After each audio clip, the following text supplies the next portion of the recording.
Yeah, I can't. Yes, Mr. Micah Joseph. Okay, yeah. Hi.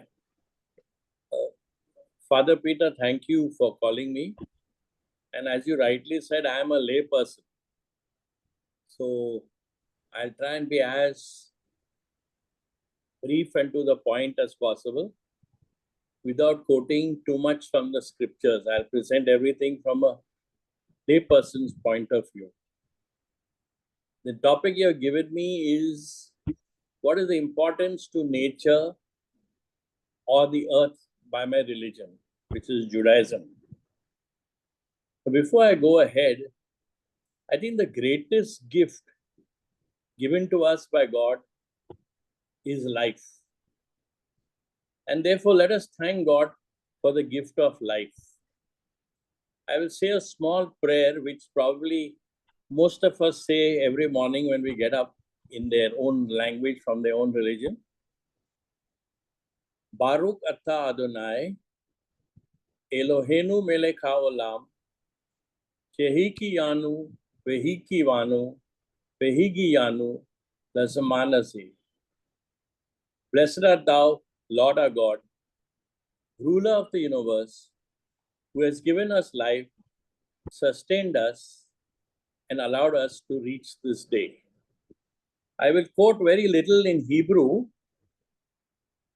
and wherever I quote in Hebrew, I will give the translation. Now, today's topic is very relevant as there is so much being spoken about climate change. Let us study what Judaism has to offer on this subject.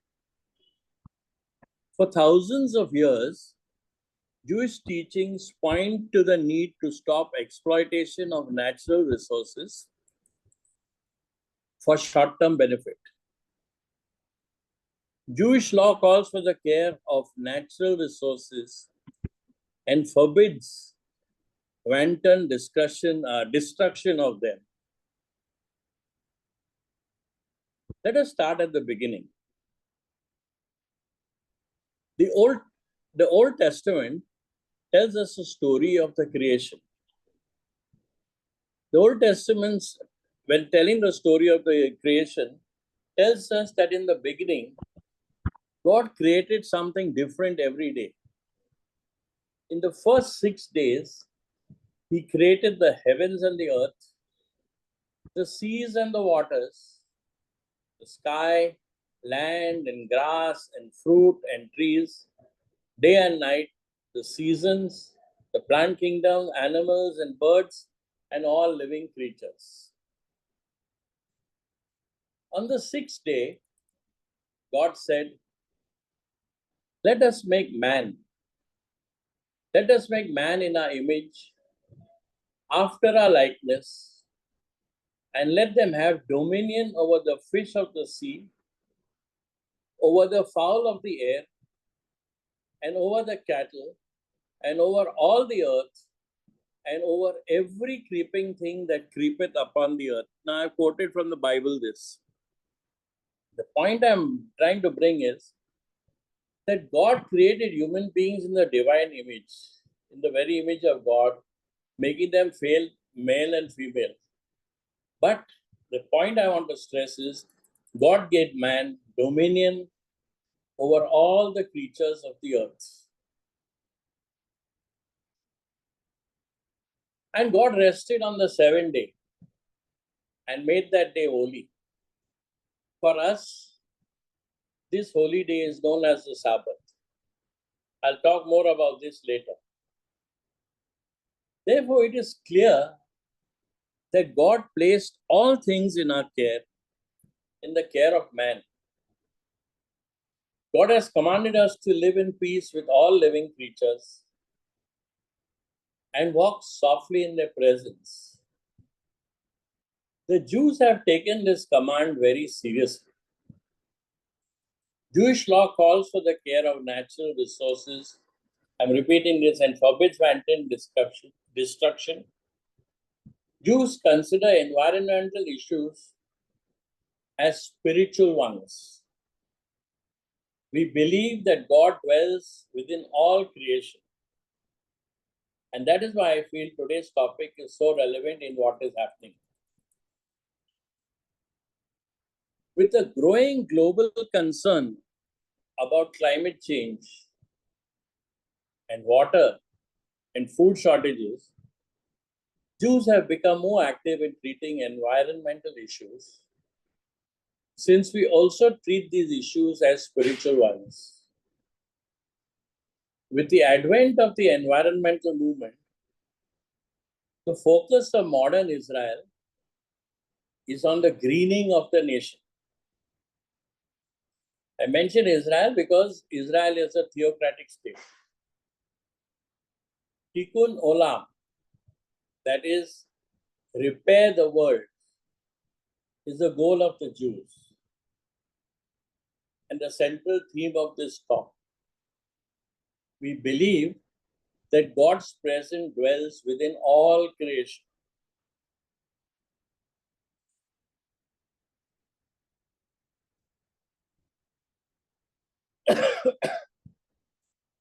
Most of the people are aware, the majority of the people are aware of the 10 commandments.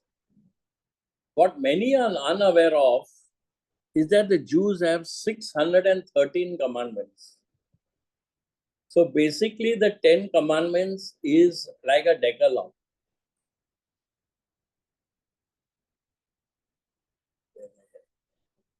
Huh? No, one minute. Something gone wrong.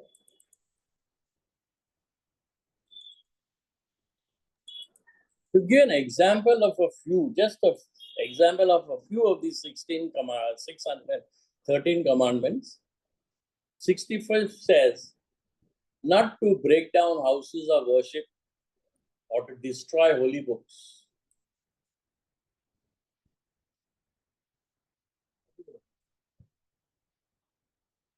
Sorry, something is. Sir, do you want to present it? 1 minute, 1 minute. Do you want to present it? I have given the access. You can present No, it. no, it's okay. It's okay. Then now 195 says no eating or drinking it to excess. 200 says paying wages on time. 210, not to reap all harvest without leaving a corner for the poor. 220 says not to cultivate the soil in the 7th year. 224 says not to cultivate the soil in the Jubilee year. And 232 speaks of failing to give charity to our needy brethren. This is just to give an idea of what are the some of the 613 commandments that we have, which many people are not aware of.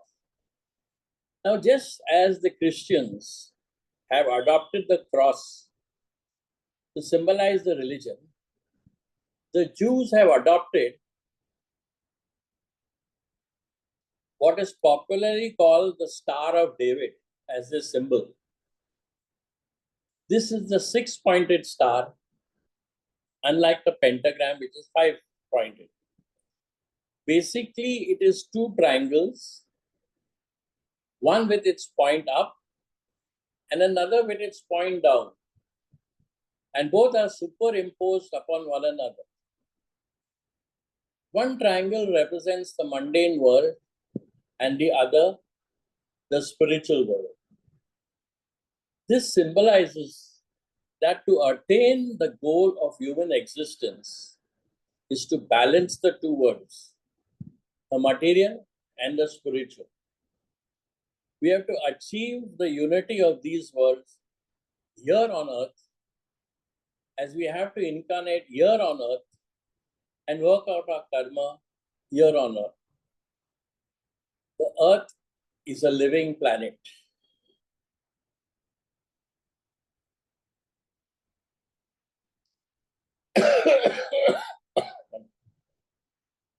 Like that, in this. That is the order of. Yeah. Okay. Now, the Jews have a festival which is known as Tu Bishvat. this, just as we have a new year, this is the new year of trees. This is still celebrated every year. And why do we place such importance on trees? According to one of our holy books, the Midrash, trees are representative of the natural world in God's works. Trees transform the earth from a barren and lifeless land into an environment capable of supporting other forms of life, including animals and humans. Trees produce oxygen, produce fruit, and give shelter, and an imperative source of life for man. Therefore, trees are worthy of our protection from damage and destruction. See, the very fact that we celebrate a new year for trees shows how much importance the Jews attach to the environment. Special Jewish laws protect trees. Even in times of war, it is forbidden to destroy trees. The Bible commands, where are you?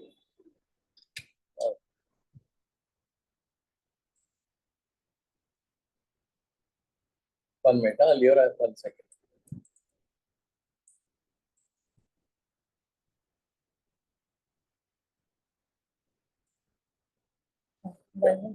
The Bible commands, and I'm quoting, when you besiege a city for many days, to wage war against it, to capture it, you shall not destroy its trees by yielding an axe against them. You may eat from them, but you shall not destroy them.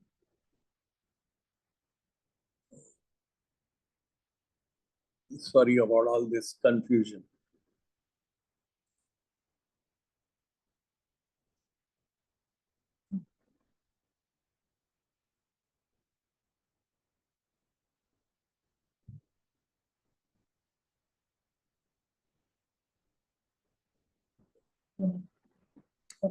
Huh?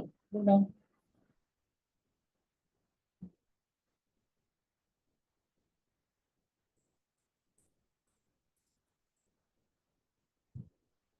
So we are not allowed to cut down trees in times of war.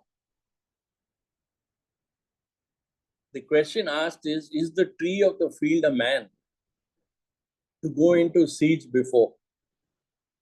However, there are always exceptions to every rule. A tree, is not a food tree, you may destroy and cut down. And you shall build bulwarks against the city that makes war with you until its submission. So, see the distinction. Now, according to the Bible, after creating the universe and man in 6 days, God rested on the 7th day. And He made this day holy. This day for us is called the Sabbath. The significance of the Sabbath is that we are supposed to concentrate on the inner self, review the week, meditate, look and plan for the future, and pray.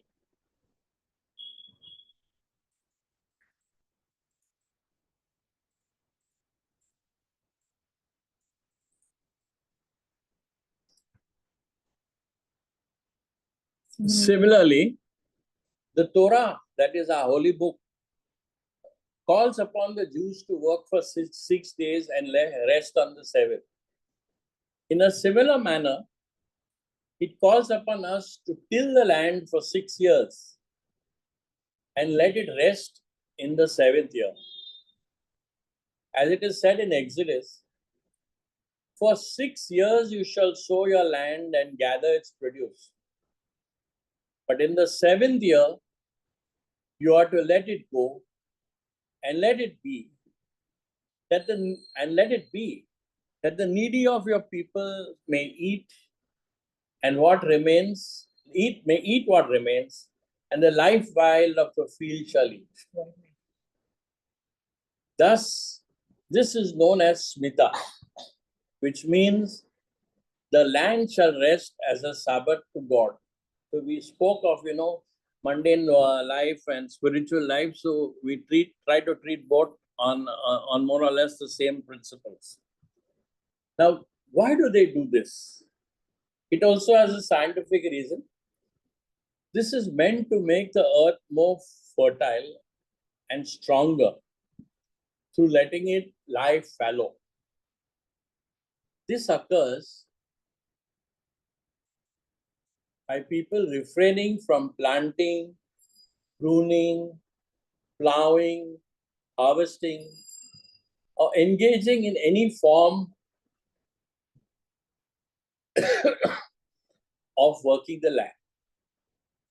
So, according to Jewish law, the earth is not merely some resource to be used and abused. If we want to live the land, it is our responsibility to take care of it. These laws represent a vision, an ideal, which will move us to treat the world around us, its fruits, and everything with the sanctity that it deserves. I think today we are in great need of this wisdom, not just to take care of the land, but to preserve it for the future of mankind.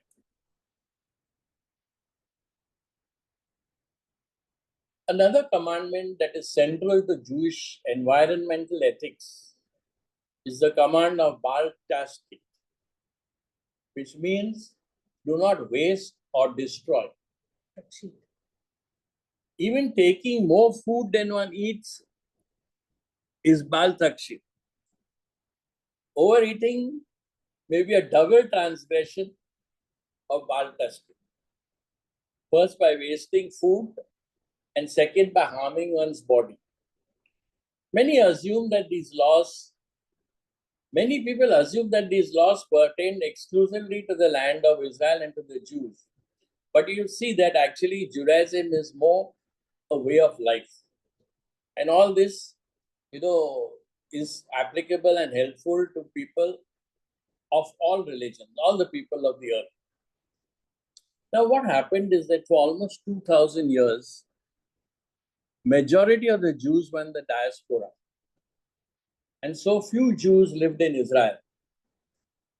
As Jews began returning to Israel in large numbers in the 19th and early 20th century, Shmita created major hurdles and questions for the early communities in Israel.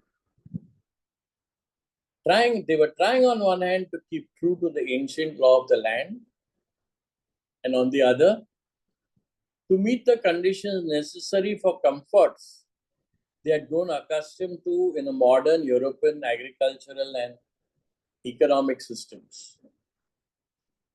The state of Israel, modern Israel, has done much in the field of nature conservation, water conservation, through drip irrigation.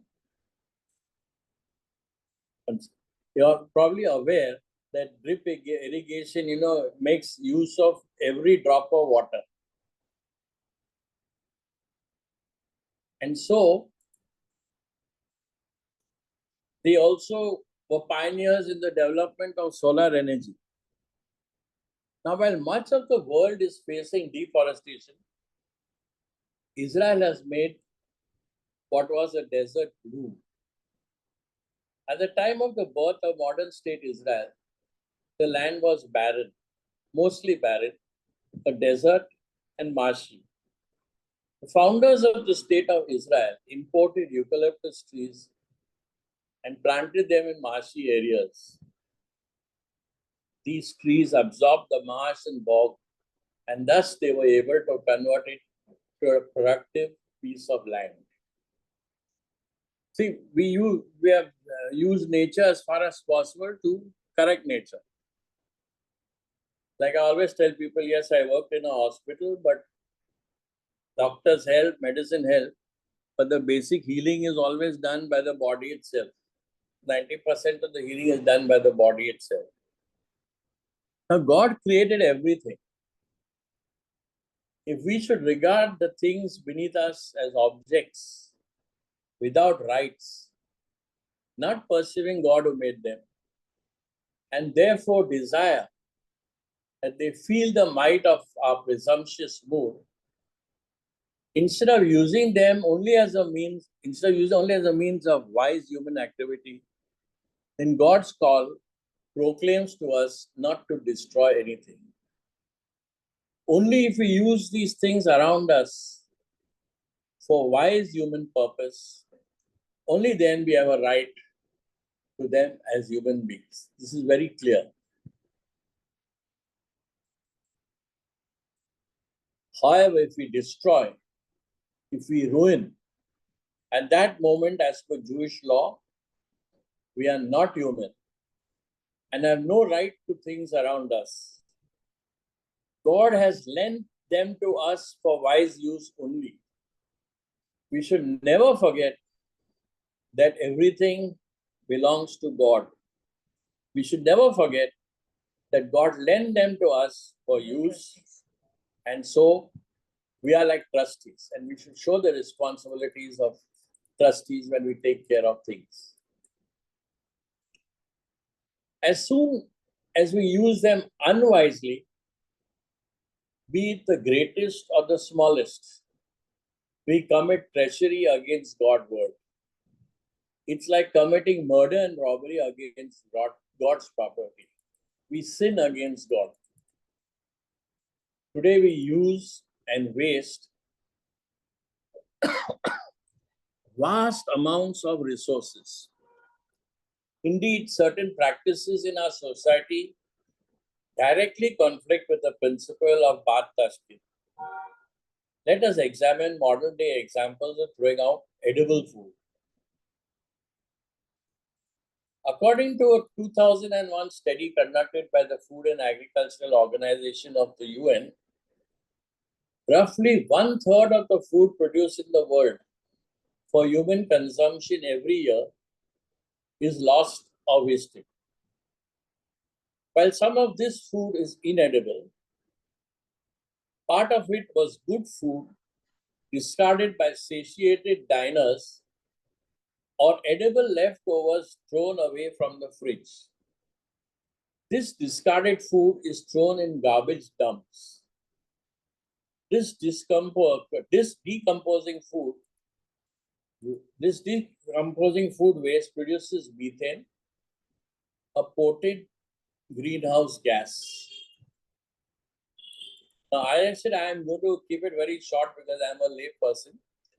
But I'd like to conclude by saying that consuming resources judiciously and not wasting them, we become healthier, more balanced human beings, and also promote a healthier and balanced world.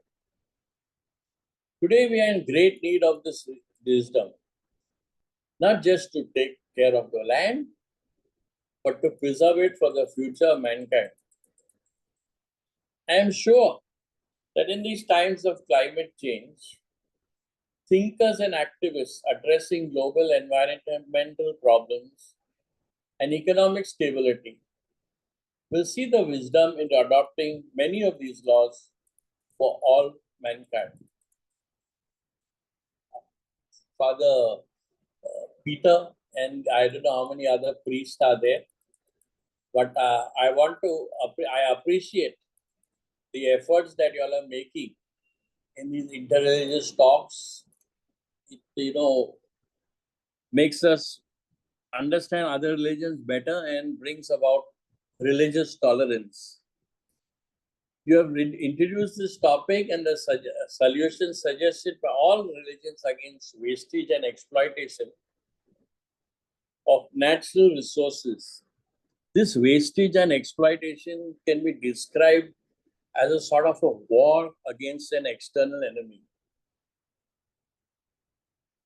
We have to balance the spiritual and the mundane. But while this is an external, is mundane. The real battle is within ourselves. We have to fight this tendency to be wasteful. The key traits that lead to a wasteful behavior are anger, pride, and most of all, ego. To tread lightly and live without wasting, one must cultivate the opposite of these traits, which is inner peace, humility, and selflessness. These are the keys to a better future. So let us all get together and heal the world to make it a better place. Who, as the Jews say, Tikkun Olam, repair the world. And I am really reminded of Michael Jackson's song, they heal the world, make it a better place for you and for me and the entire human race. I would like to end on that note.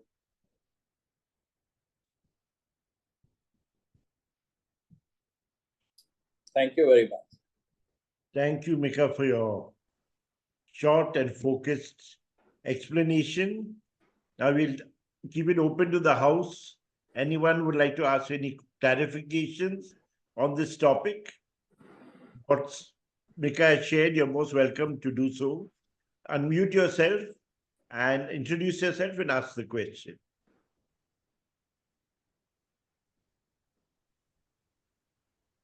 You have to unmute yourself when you are asking the question.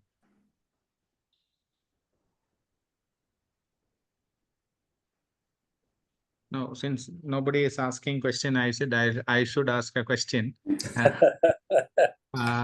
Sir, in the industrialization process in the entire world, Jewish people have given a lot of, especially Jewish culture and work for economic benefit has shown a lot of added value to industrialization. But that also brought in a lot of harm to the environment.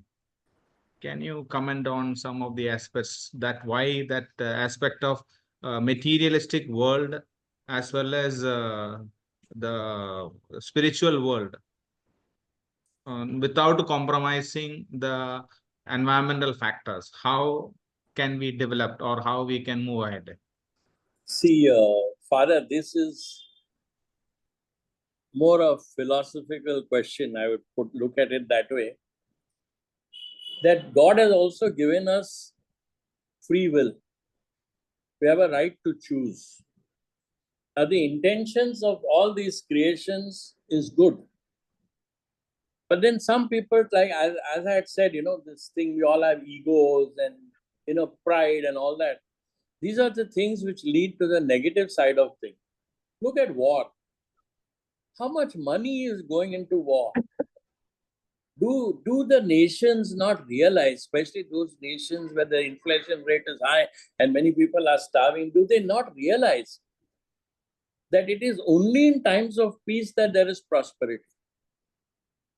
So what can you do? It's how it is all how it is applied. Like the surgeon, you give a knife in the hand of a surgeon, he uses it differently from a layperson. So that's, I would say, more a philosophical question, and that's how I would look at it. Yeah. Can I come in? Peter? Yeah, I can't hear you, Peter.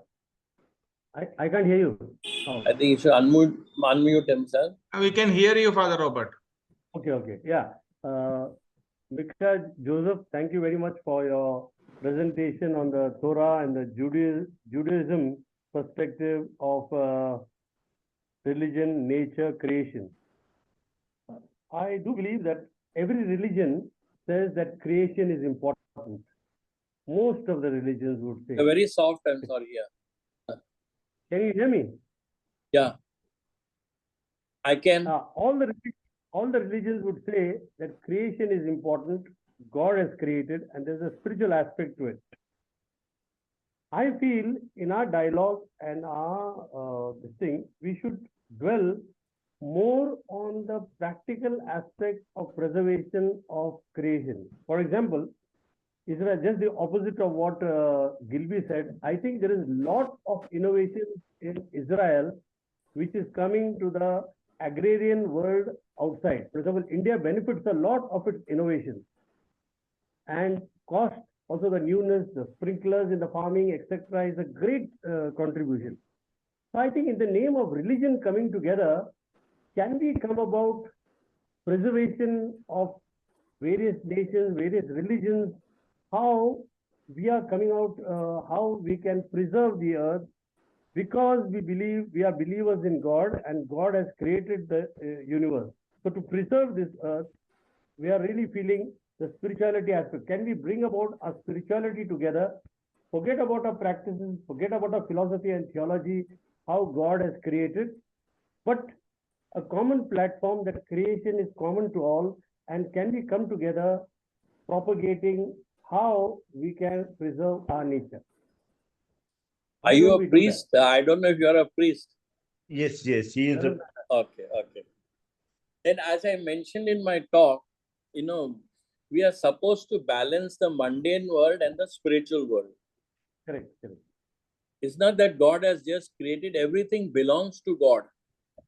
So we have to look at things also from a spiritual point of view. Yeah. Why do we have the Sabbath? People talk of Sabbath as though it's just one day in a week. But actually, as a priest, and I wouldn't be surprised if you spend less than 1 hour in meditating and prayer, where you, even before going to sleep, you must be reviewing the day's work so that you'll see how to make things better. So we have to learn to balance both.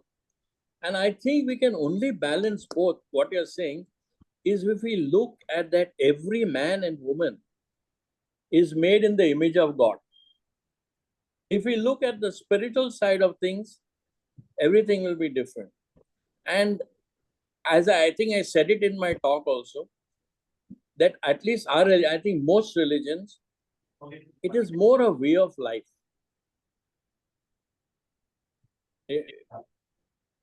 There's a mystical aspect and there are, rules which are made by man. But basically it is a way of life. See, even these things which we discussed today on the environment, today we would consider it common sense. But if you look at it that thousands of years ago, these rules were made, you can just imagine the wisdom of the people who wrote those books. And yes, I do believe that the day is not far off. It will come when there'll be religious tolerance all over the world and we will all come together. It doesn't look like that just now. But I'm very optimistic that maybe in the next 50 years, things might change. Today, there's a total upheaval. But after the storm comes the calm. And I do believe that at one time we will all get together and religion will be practiced in a different dimension. It will not be your religion, somehow we will find something which is tolerant. And although most people don't agree, but I think one of the most tolerant countries in the world is India, and we have a lot to learn from India. Okay, thank you.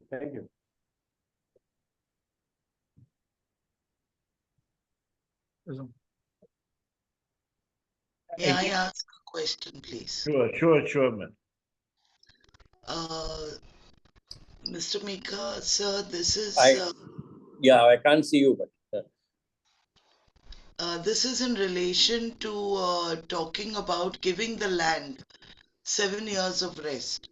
So how do we know as lay people that which is the 7th year? And how do we promote that land this year should be given rest rather than, burdening it by sowing and reaping it again? And burning and all that, right? Yes. So, see, we have to keep a calendar of all this. And the moment people start doing it, so much the better. Because you'll see in many parts of the world, in fact, even in the north, it is quite common where they burn things in the fields. And that is harmful, not only polluting the environment, but also for the land. And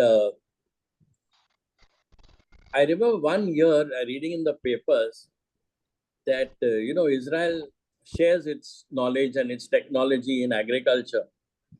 And the farmers in Haryana said with Israeli technology, many years back, I don't know where I read it, they can grow enough food grain for the whole of India.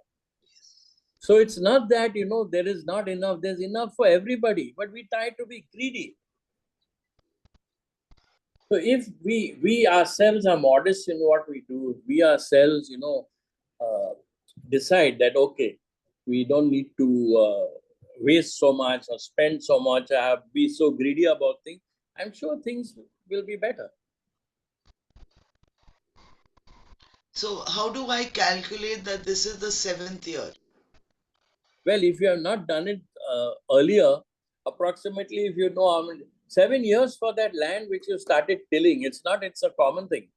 So if you have some idea of maybe how many years you use the land, take 2 or 3. Okay, first time you may be wrong. You may be on 6th year, you may be on 8th year, you may be on 9th year. But later on, you will regulate. And we do the same thing in the year of Jubilee. Jubilee is a 25th year, so that is an extra year. 50th year. 50th, so that is like an extra year. 7 Yeah, into 7, yeah. 49. Thank you, Father. Yeah. Micah, Yes. I like that emphasis you gave on integration of both the mundane and the spiritual. Yes. You see, and the awareness that we are all trustees, Yes. earth, and therefore, as a trustee, we're supposed to share the resources of the earth for the common good. But as you also pointed, because of ego, etc., each one wants to satisfy their greed, and therefore, the consequences of that we bear in every country and right across the world. At the same time, as you were mentioning, see, there's a movement now, more and more, I think, moving from religion, because every religion is culturally conditioned, to spirituality, where the focus is on the human being and how to live as good human beings, you see, rather than dividing human beings. What in Correct. Maharashtra we call Manuski Dharma. Yeah.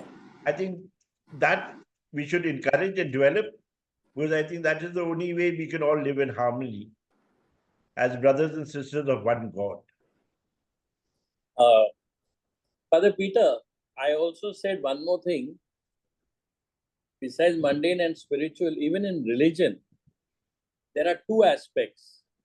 One is the mystical part, and one is the part which is basically man-made, the rules.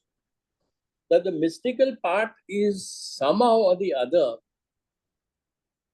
hidden or not very common to people. Like we have the Kabbalah, okay? The Jews have something else. And the Christians have something. And like when I say that the Christians have something, that day I picked up a book, Spiritual Exercises of Saint Ignatius of Loyola. Now it is not something which can be read, in one sitting. So it's like that. The same thing with the Kabbalah and maybe with the holy books of the other religion. So that is, when you say of spirituality, I think slowly mankind is working towards that. You will see the younger generation thinks very differently. They will not accept anything blindly. Even when I was telling my granddaughter stories from the Bible, the questions she asked me, you'll be amazed. I'll give an example. I was telling you about the Ramayana, and Ramayana, that Lakshman Rekha, when Lakshman draws that circle around Sita and she stands protected so long as she's in that circle. So my granddaughter, she must have been, I think, 6 or 7 years. So she asked me, but how is it possible? And I gave her the example of diagonally opposite her house. In America, many of these homes don't have, fences. I said, diagonally opposite your house, there's a dog. The dog sees you, it comes running up to a point, but it doesn't cross that point. Why? Because there's an electronic fence. So I said the electronic fence is created by man.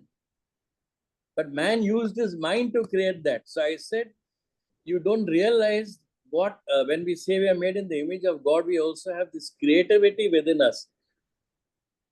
But it doesn't come just like that. You have to prove yourself. So those days are slowly coming when we will go back to this ancient knowledge. This even this book of Ignatius of Loyola, I mean, I don't need to tell you, you would know much more than me. I remember first time I picked it up, I told my friend, Father Trevor, I never realized it was so deep. Thank So you. this is the future. We are going towards that. And how many years it will take, I am no astrologer or prophet or something. But I am convinced we are heading there with the new generation. Thank you. Anyone would like to ask any other question or share something?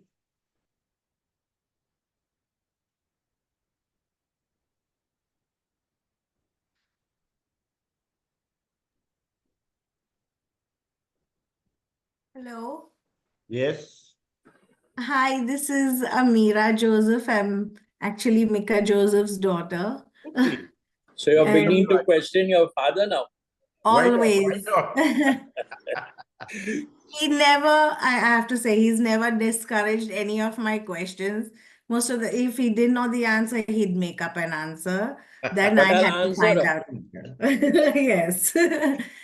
But I have to say, I mean, watching, I'm in Israel right now, and watching this is so, it's makes me feel so loved, and just nice to know that everybody really does care, because it's very easy to forget that today over here. And yes, I'm just grateful that this is happening. So thank you all. God bless. No, Father Peter, you are doing a great job with these interreligious talks, honestly. And for the group is, I mean, too few people are attending it. But then this is not for everybody. Sometimes I feel these few which we have here will be influencers. But keep up that good work. Yes, thank you. And I hope each one brings others, so we spread the news. Now, I want to first of all thank you for taking up this responsibility of sharing the Jewish perspective on our topic, and thank all those who have participated. Our next program is on the 29th, and we have Mr. Bakshi, who is present at this session. He will be presenting the Sikh viewpoint. Oh, nice. Okay, so that will be on the 29th, that's next Tuesday. So I hope you and your friends and all can also participate. And let us carry on sharing the wisdom we have learned with each other so as to enrich ourselves. So thank you once again. I also thank Gilby sir, who very generously spends his time here with me, and the management of both our school and our institution for supporting this venture. So good night and God bless each one of you. Thank you. Thank Thank you. you. Bye-bye. Thank Thank you all.